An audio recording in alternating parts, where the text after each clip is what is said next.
चलिए आज हम लोग बात करने वाले हैं income tax audit rule financial year 25-26 assessment year 26-27 के बारे में। अगर आप सभी इनकम टैक्स के ऑडिट के दायरे में आ रहे हैं तो ये वीडियो आपके लिए है, ये सेशन आपके लिए है। आप सभी लोग जानते हो कि इनकम टैक्स ऑडिट रूल पूरी तरीके से चेंज हो चुका है, या ये कह सकते हैं कि ऑडिट इनकम टैक्स रिफॉर्म हो चुका है। क्लियर? तो अब हमें पुराने जो स्थिति थी उसको छोड़कर अपने इस स्थिति को अडॉप्ट करना पड़ेगा, अपने सिचुएशन को अडॉप्ट करना पड़ेगा। तो मैं आलोक मिश्रा आज बात करने वाले हैं income tax audit rules financial year 25-26 assessment year 26-27 के बारे में। सबसे पहले बात करेंगे टैक्स ऑडिट क्या होता है। एक्चुअल में टैक्स ऑडिट के बारे में हम लोग थोड़ा सा सिचुएशन हम लोगों की सही नहीं होती है कि टैक्स ऑडिट होता क्या है।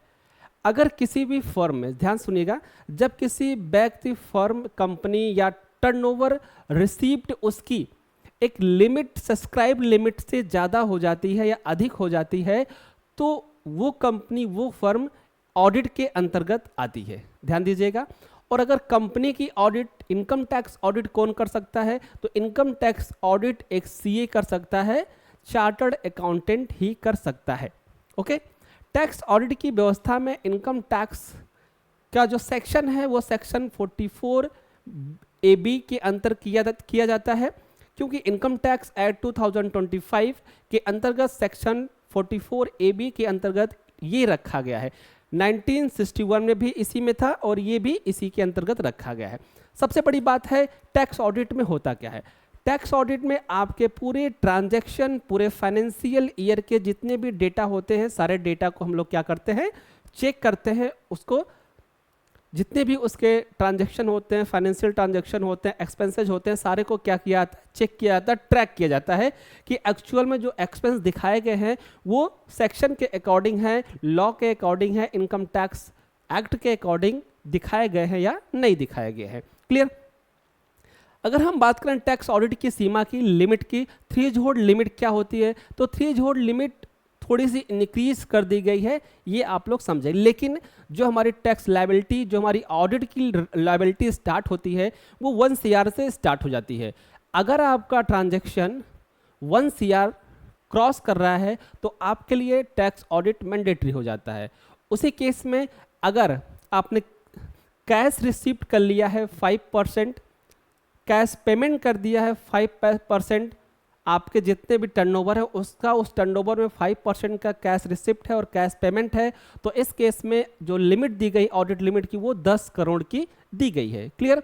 लेकिन अगर डिजिटल ट्रांजैक्शन को बढ़ावा देने के लिए ये 10 करोड़ की सीमा लागू की गई है, क्योंकि आजकल डिजिटल ट्रांजैक्शन ज़्यादा हो रहे हैं। तो अगर हम 1 करोड़ की बात करेंगे तो 1 करोड़ तो लोग 2-4 महीने में ही कंप्लीट पूरा कर दे रहे हैं। इसलिए इस थ्रेशोल्ड लिमिट को डिजिटल ट्रांजैक्शन को बढ़ावा देने के लिए 10 करोड़ रुपए तक पहुंचाया गया है। बात करते हैं, अगर आप एक प्रोफेशनल हैं तो प्रोफेशनल की जो लिमिट है टैक्स ऑडिट की वो है 50 lakh, gross receipt for 50 lakh. अगर आपकी ग्रॉस रिसिप्ट 50 लाख या 50 लाख से ज़्यादा हो जाती है तो आप ऑडिट के लिए मैंडेटरी हो जाते हैं। क्लियर?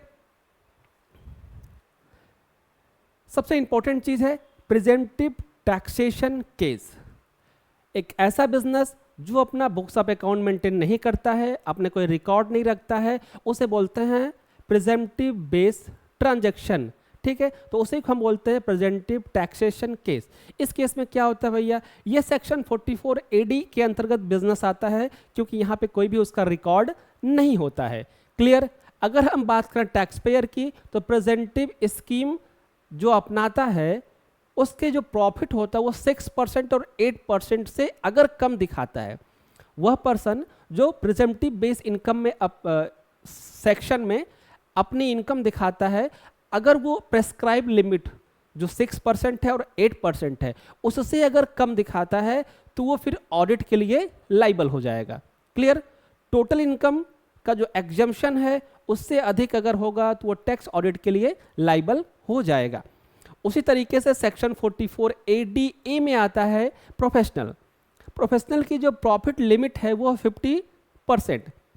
प्रॉफिट लिमिट 50% से अगर कम दिखाया गया मतलब क्या 1 लाख रुपए आपने कमाया और 1 लाख का 50,000 रुपये आपका प्रॉफिट है, ये गवर्नमेंट मान के चल रही है। लेकिन अगर आपने अपना प्रॉफिट 30% दिखा दिया कि भाई हमारा 70% खर्चा हुआ और 30% हमारा प्रॉफिट हुआ, तो इस केस में आपको ऑडिट मैंडेटरी हो जाएगी। भैया हमको ऑडिट करके दिखाइए, ऑडिट करवाइए कि कैसे आपका इतना खर्चा हो गया है। क्लियर? चलिए, टैक्स ऑडिट रिपोर्ट जो फॉर्म होता है, जो इनकम टैक्स पोर्टल के माध्यम से भरा जाता है, वो 3 तरीके के फॉर्म होते हैं। पहला होता है 3CA, अगला होता है 3CB और नेक्स्ट होता है 3CD। क्लियर? तो एक्चुअल में हम लोग फॉर्म क्या भरते हैं? 3CB, जो अकाउंटेंट या अन्य कानून ऑडिट के अंतर्गत नहीं हो। ड्यू डेट क्या होती है ऑडिट की? इनकम टैक्स ऑडिट की ड्यू डेट क्या होती है? Tax audit report filing due date जो होती है वो हर साल 30 सितंबर की होती है। हर साल की 30 सितंबर को इसका टैक्स ऑडिट दिया जाता है। लेकिन अगर हम बात करें इनकम टैक्स रिटर्न की, तो इनकम टैक्स रिटर्न की जो ड्यू डेट निकल के आती है वो 31 अक्टूबर आती है ऑडिट के केस में। अगर आपको ऑडिट कराना है तो इसकी जो ड्यू डेट होती है 31 अक्टूबर होती है इनकम टैक्स रिटर्न की। नेक्स्ट हम बात करें टैक्स ऑडिट न कराने पर क्या होगा। सबसे बड़ा क्वेश्चन मार्क ये है कि हर एक बिजनेसमैन ये जानना चाहता है भैया कि अगर हम टैक्स ऑडिट ना कराएं तो क्या होगा, उससे कोई नुकसान, कोई पेनाल्टी, कोई चीज़ें। तो सबसे पहले आप ये जान लीजिए, income tax act section 271B के अनुसार, सेक्शन 271B के अनुसार पेनाल्टी जो लगने वाली है वो मिनिमम 1.5% टोटल जो आपके एनुअल ट्रांजैक्शन है, या अधिकतम 1,50,000 रुपये, दोनों में जो कम हो वो आपकी पेनाल्टी आपको देना पड़ सकता है। तो माने चलिए कि 1,50,000 रुपये आपका पेनाल्टी आपको देना पड़ेगा अगर आप ऑडिट की लायबिलिटी में हैं और ऑडिट नहीं करवाते हैं तो। ठीक है, नेक्स्ट पॉइंट करें। सबसे इंपॉर्टेंट चीज है, बिजनेस ऑडिट लिमिट जो है वो 1 CR है। विशेष कंडीशन के अनुसार स्पेसिफाई कंडीशन में 10 करोड़ है। प्रोफेशनल ऑडिट जो है वो 50 लाख है।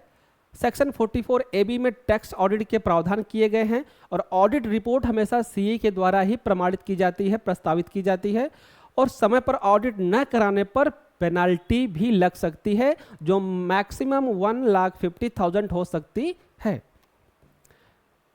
क्लियर? तो ये आपका टैक्स ऑडिट का प्रोविजन था। तो अगर आप टैक्स ऑडिट में आ रहे हैं तो आपको टैक्स ऑडिट कराना मैंडेटरी है, नहीं तो आपको पेनाल्टी के रूप में 1,50,000 का भुगतान करना पड़ सकता है। तो आज के लिए इतना ही, और अगर आपको थोड़ा भी इंफॉर्मेटिव ये वीडियो लगा हो तो आप प्लीज़ सब्सक्राइब और लाइक जरूर करिएगा।